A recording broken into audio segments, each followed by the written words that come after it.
નમસ્કાર વિદ્યાર્થી મિત્રો, આજે આપણે પ્રકરણ 1 સંખ્યા પદ્ધતિ વિશે અભ્યાસ કરીશું, જેમાં સૌથી પહેલા આપણે પ્રાકૃતિક સંખ્યાઓ વિશે અભ્યાસ કરીશું. નેચરલ નંબર્સ સી 1, 2, 3, 4, 5, 6 વગેરે પ્રાકૃતિક સંખ્યાઓ છે.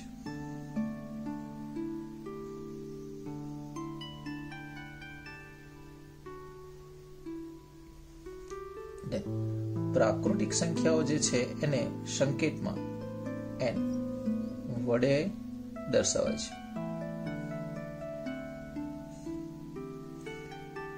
ત્યારબાદ સૌથી નાની પ્રાકૃતિક સંખ્યા 1 એ સૌથી નાની પ્રાકૃતિક સંખ્યા છે. ઓકે, હવે સૌથી મોટી મળતી નથી. સી સૌથી મોટી પ્રાકૃતિક સંખ્યા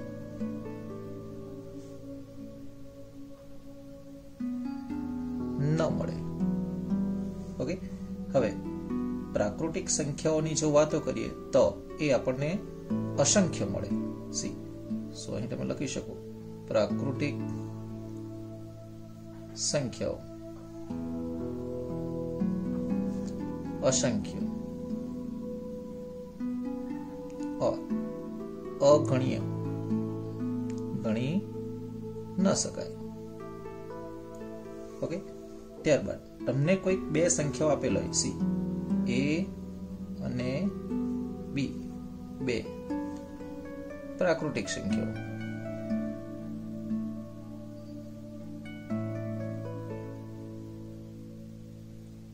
હોય તથા એ લેસ ધેન બી હોય, એ કેવી હોય? નાની હોય. કોના કરતા? બી કરતા. તો તમને એ અને બી વચ્ચે હોય તો એ અને બી વચ્ચે બી માઇનસ એ માઇનસ 1 સંખ્યાઓ મળે. સમજણ મેળવીશું.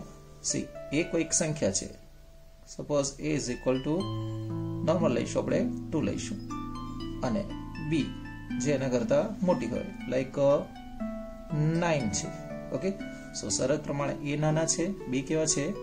મોટા છે. તો 2 અને 9 વચ્ચેની સંખ્યાઓ સી 3, 4, 5, 6, 7, 8 કેટલી મળે છે?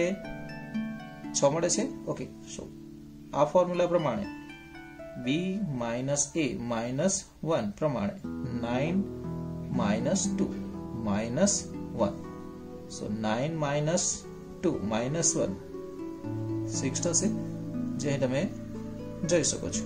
6 સંખ્યાઓ છે.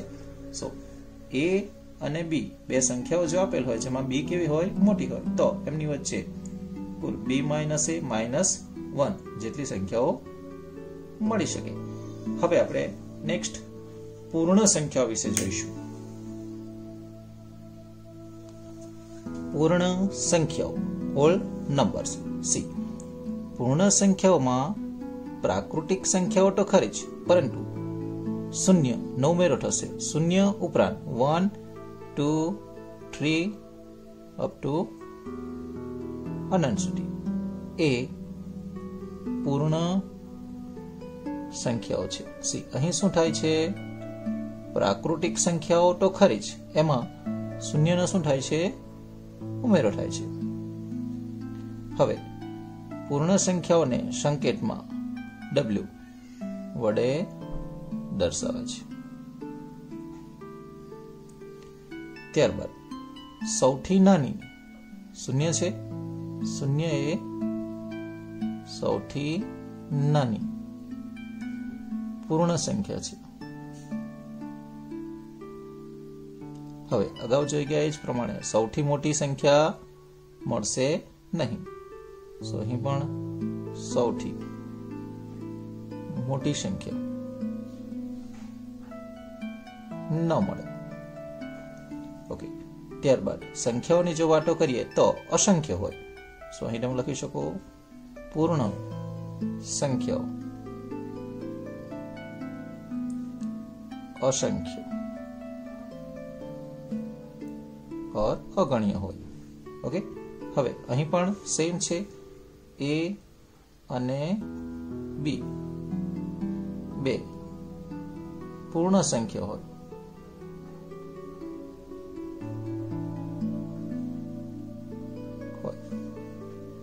તથા એ નાના હોય કોના કરતા? બી કરતા. તો એ અને બી વચ્ચે બી માઇનસ એ માઇનસ 1 સંખ્યાઓ મળે, જેની સમજણ તમે અગાઉ મેળવી ગયા છો. સી અહીં પૂર્ણ સંખ્યા શૂન્ય લઈને ચકાસણી કરીએ. C a is equal to 0 and b is equal to 5 લેશું. then 0 અને 5 ની વચ્ચે 1 2 3 4 મળશે. ઓકે, સી ફોર્મ્યુલા પ્રમાણે શું થશે? b minus a minus 1. so 5 minus 0 minus 1. so 5 minus 1 is equal to 4 સંખ્યા મળશે. સી અહીં તમે જોઈ શકો છો. ઓકે, હવે પૂર્ણાંક સંખ્યા વિશે જોઈશું આગળ. પૂર્ણાંક સંખ્યાઓ. પૂર્ણાંક સંખ્યાઓ કોને કહેવાય? સી બધી જ પ્રાકૃતિક સંખ્યાઓ લાઈક 1 2 3 4 5 6 વગેરે વગેરે, તથા તેમની વિરોધી સી -1 -2 -3 ઉપરાંત શૂન્ય. ઓકે, પૂર્ણાંક સંખ્યાઓમાં ધન પ્રાકૃતિક સંખ્યાઓ, તેની વિરોધી અને શૂન્ય ભેગી મળે તો તમને પૂર્ણાંક સંખ્યાઓનો સમૂહ મળશે. સો તમે લખી શકો બધી જ પ્રાકૃતિક સંખ્યાઓ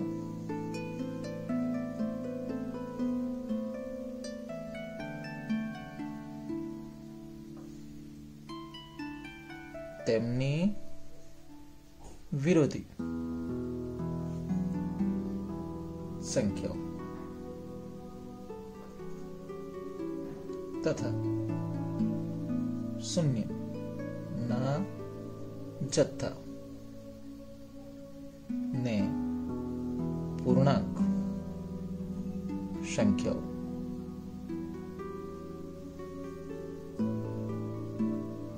કહેવાય છે. ઇન શોર્ટ, ધન, ઋણ અને શૂન્ય સંખ્યાઓ પૂર્ણાંક સંખ્યાઓમાં આવશે. ઓકે, હવે અહીં પૂર્ણાંક સંખ્યાઓને સંકેતમાં z વડે દર્શાવાય છે.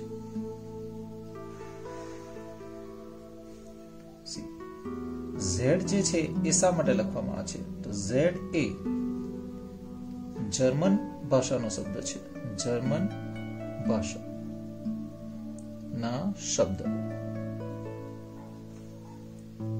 ઝેલિન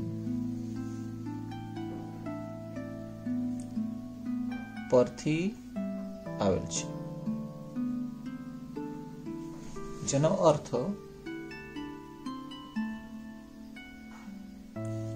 સંખ્યા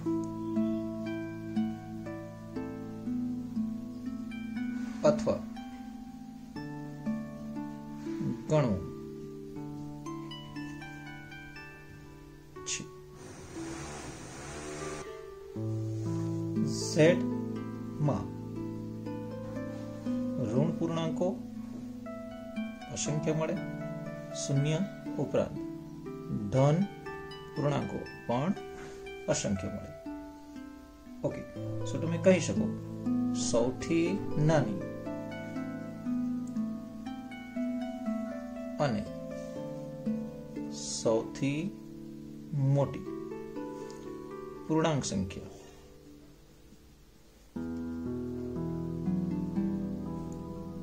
નું અસ્તિત્વ નથી. પૂર્ણાંક સંખ્યાઓ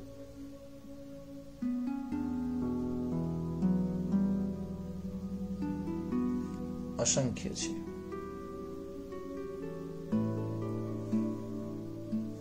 અહીં પણ પૂર્ણાંક સંખ્યાઓ a અને b, જ્યાં a લેસ ધેન b ની વચ્ચે b માઇનસ a માઇનસ 1 પૂર્ણાંક સંખ્યાઓ મળે, જે તમે અગાઉ સમજણ મેળવી છે. C a is equal to like -1 લઈ લઈશું and b is equal to 3 લઈશું. સી -1 then 0 1 2 and 3 લઈશું. સો આ જે બે સંખ્યાઓ છે એની વચ્ચે કેટલી સંખ્યાઓ મળે છે? 3. માટે સૂત્ર પ્રમાણે b minus a minus 1, so b ની વેલ્યુ છે 3 ઓછા 1 પ્રમાણે 3 ઓછા વત્તા થઈ જશે -1 કેન્સલ થઈ જશે, સો 3 તમે જોઈ શકો છો. ઓકે, સો બે પૂર્ણાંક સંખ્યાઓ જો આપેલ હોય a અને b, તો એમની વચ્ચે b માઇનસ a માઇનસ 1 જેટલી પૂર્ણાંક સંખ્યાઓ મળે. વધુ આગળ સમમેય સંખ્યાઓ વિશે જોઈશું. સમમેય સંખ્યાઓ રેશનલ નંબર્સ. સી જો a અને b પૂર્ણાંક હોય, a અને b કેવી સંખ્યા હોય? પૂર્ણાંક સંખ્યા હોય, અને b is not equal to 0, એટલે કે b જે છે એ શૂન્યેતર હોય, તો કોઈ સંખ્યા x ને a છેદ b સ્વરૂપમાં લખી શકાય. તો x ને સમમેય સંખ્યા કહેવાય. સી શરત શું છે તમારી? તમે જે સંખ્યા x જે છે એને a છેદ b ફોર્મમાં લખો છો, જ્યાં a and b શું છે? પૂર્ણાંક સંખ્યાઓ હોય, તથા b is not equal to 0, એટલે કે છેદ જે છે એ શૂન્ય સિવાયની કોઈ પણ સંખ્યા હોઈ શકે. હવે એને રિલેટેડ કેટલાક મુદ્દાઓ છે જેની ચર્ચા કરીશું. સી તમને અંશ અને છેદ, જ્યાં a b belongs to z એટલે કે પૂર્ણાંક સંખ્યા હોય અને b is not equal to 0 હોય, આ પ્રકારની બધી જ સંખ્યાઓ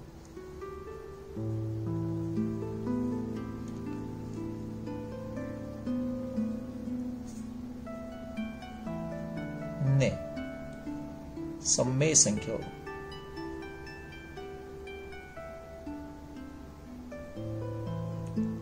કહે છે. ઓકે, હવે સમમેય સંખ્યાઓ જે છે એને સમમેય સંખ્યાઓ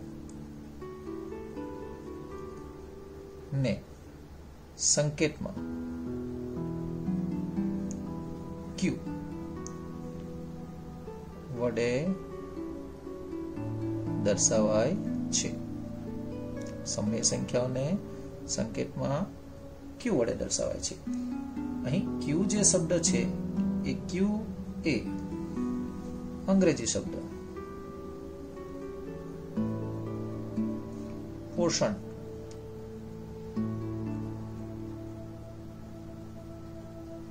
પરથી આવેલ છે.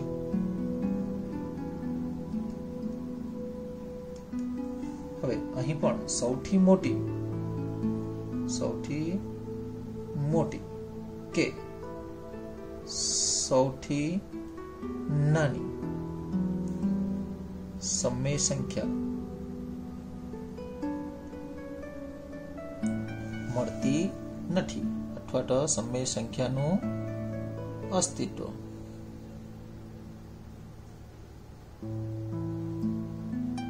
નથી. હવે એની સંખ્યાઓની જો વાત કરીએ તો સમમેય સંખ્યાઓ અસંખ્ય છે. સમમેય સંખ્યાઓ અસંખ્ય છે. હવે જ્યારે તમે સમમેય સંખ્યાઓ વિશે વાત કરતા હોય ત્યારે લાઈક તમારી પાસે કોઈક સંખ્યા હાફ આપેલ છે, ઓકે, તે ઉપરાંત તમને 2/4 આપેલ હોય, ઉપરાંત 3/6 આપેલ હોય, ઉપરાંત 4/8 આપેલ હોય. તમે જોઈ શકો છો અહીં હાફ છે, અહીં 2 કેન્સલ થઈ જતા આપણને હાફ જ મળશે, 3 કેન્સલ થઈ જતા પણ આપણને હાફ જ મળશે, 4 કેન્સલ થઈ જશે, હાફ મળશે. આ જે સંખ્યાઓ છે એ આ બધી જ સંખ્યાઓ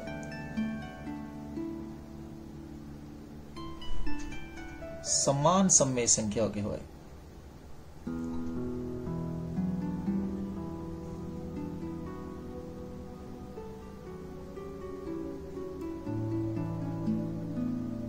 હવે તમને કોઈક 2 સમમેય સંખ્યાઓ આપેલ હોય જે ભિન્ન હોય, ઓકે, સો 2 ભિન્ન સમમેય સંખ્યા ની વચ્ચે અસંખ્ય અત્યાર સુધી આપણે જે જોઈ ગયા એની અંદર કેટલી સંખ્યા મળશે એ આપણને b - a - 1 સૂત્ર દ્વારા મળતી હતી. જ્યારે અહીં 2 સંખ્યાઓ આપેલ હોય, સમમેય સંખ્યાઓ આપેલ હોય, એમની વચ્ચે અસંખ્ય સમમેય સંખ્યાઓ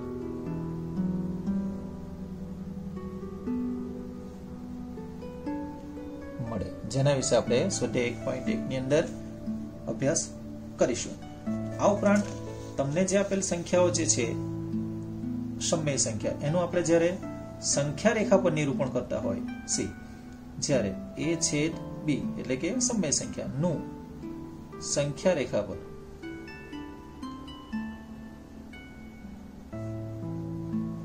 નિરૂપણ કરતા હોઈએ ત્યારે તે અતિ સંક્ષિપ્ત રૂપમાં એટલે કે a/b માં a અને b પરસ્પર અવિભાજ્ય છે એમ માનવામાં આવે છે. ઓકે, હવે સમમેય સંખ્યાને રિલેટેડ આટલી બાબતો તમે જોઈ. ત્યારબાદ સમમેય સંખ્યાઓને આગળ અનંત, આવૃત અથવા શાંત દશાંશ નિરૂપણ કેવી રીતે કરી શકાય એના વિશે જોઈશું. સમમેય સંખ્યાનું દશાંશ નિરૂપણ.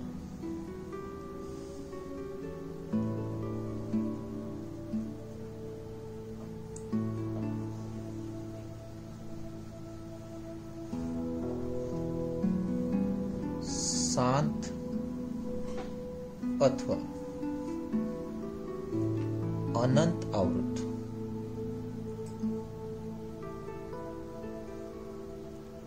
મળે. શું કહેવા માંગે છે? સમમેય સંખ્યા તમને કોઈક આપેલ હશે લાઈક 1/5. એક જે છે એને તમે 5 વડે ભાગો, ભાગ નહીં જશે, 0 લઈશું, દશાંશ ચિહ્ન લઈશું. હવે 5 દુ 10 શેષ 0 મળે છે. અહીં તમારો જે જવાબ છે એ 0.2 મળે છે. દશાંશ ચિહ્ન પછી એક જ સંખ્યા મળે છે. એ જ રીતે બીજો ભાગાકાર લઈશું 1/4.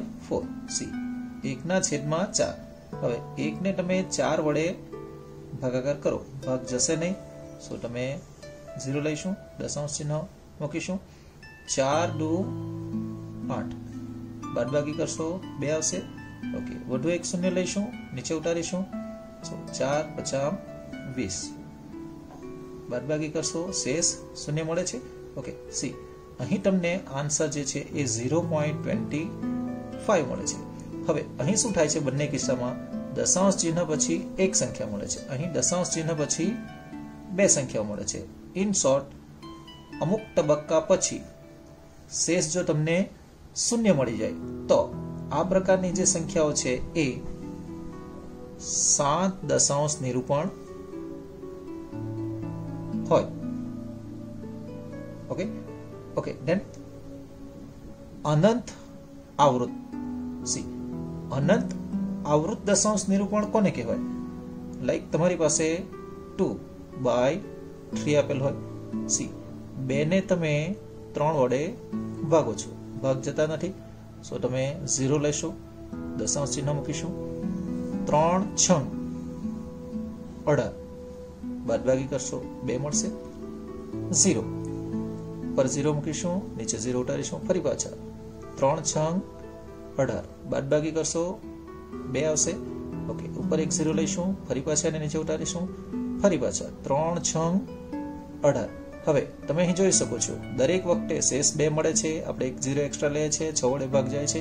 સો આ પ્રકારની પરિસ્થિતિ જ્યારે આવશે ત્યારે તમારો આન્સર સી 2/3 બરાબર શું મળ્યો? 0.666. હજુ આગળ કરશો 66 આવ્યા જ કરશે, જેને તમે 0.6 લખી શકો. હવે જ્યારે કોઈ સંખ્યાનું પુનરાવર્તન થતું હોય, વારંવાર પુનરાવર્તન થતું હોય, ત્યારે આ પ્રકારનું દશાંશ નિરૂપણ જે છે એ અનંત આવૃત દશાંશ નિરૂપણ કહેવાય. લાઈક બીજું ઉદાહરણ લઈ લઈએ, 1/6. સી 1 ને તમે 6 વડે ભાગો છો, ભાગ જશે નહીં, 0 લઈશું, દશાંશ ચિહ્ન મૂકીશું, 6 એકુ 6 4 આવશે. ઓકે, વધુ એક 0 લઈશું, નીચે ઉતારીશું, 6 6 36 થશે. ઓકે, બાદબાકી કરશો 4 મળશે, વધુ એક એક્સ્ટ્રા 0 લઈશું, નીચે ઉતારીશું, ફરી પાછા 6 6 36 લઈશું, શેષ મળશે 4. ફરી પાછા 0 લઈશું, નીચે ઉતારીશું, ફરી પાછા 6 6 36 બાદબાકી કરશો 4. હવે આ પ્રક્રિયા જે છે એનો અંત આવશે નહીં અને તમારો જવાબ તમે જોઈ શકો છો 0.1666. આગળ વધ્યા જ કરે છે. સો જ્યારે કોઈ એક સંખ્યાનું અથવા એકથી વધુ સંખ્યાઓનું નિયમિત રીતે જો પુનરાવર્તન થતું હોય ત્યારે આ પ્રકારની સંખ્યાઓ જે છે એ અનંત આવૃત દશાંશ સ્વરૂપે કહેવાય. હવે એક લાસ્ટ સ્ટેટમેન્ટ, દરેક પ્રાકૃતિક સંખ્યા, પૂર્ણ સંખ્યા અને પૂર્ણાંક સંખ્યા એ સમય સંખ્યા કહેવાય. ઓકે, જેમ કે પ્રાકૃતિક સંખ્યાઓ લઈએ, 2 લઈ લઈએ, જેને તમે 2/1 સ્વરૂપે લખી શકો. ઓકે, ત્યારબાદ પૂર્ણ સંખ્યા લઈએ, લાઈક 0 ને તમે 0/1 અંશ અને છેદ સ્વરૂપે લખી શકો. એ જ રીતે કોઈ પૂર્ણાંક સંખ્યા લઈએ જેમાં આપણે ઋણ લઈશું, લાઈક -3, જેને આપણે -3/1. છેદમાં કશું ન હોય એટલે એક તો હોય જ, અંશ છેદ અંશ છેદ અંશ છેદ સ્વરૂપે તમે લખી શકો. સો પ્રત્યેક પ્રાકૃતિક સંખ્યા, પૂર્ણ સંખ્યા और પૂર્ણાંક સંખ્યા એ સમય સંખ્યા કહેવાય. હવે તમને આપેલ 2 સમય સંખ્યાઓ હોય, એની વચ્ચેની સમય સંખ્યાઓ મેળવવા માટેની 3 રીતો છે, જેના વિશે આગળ જોઈશું.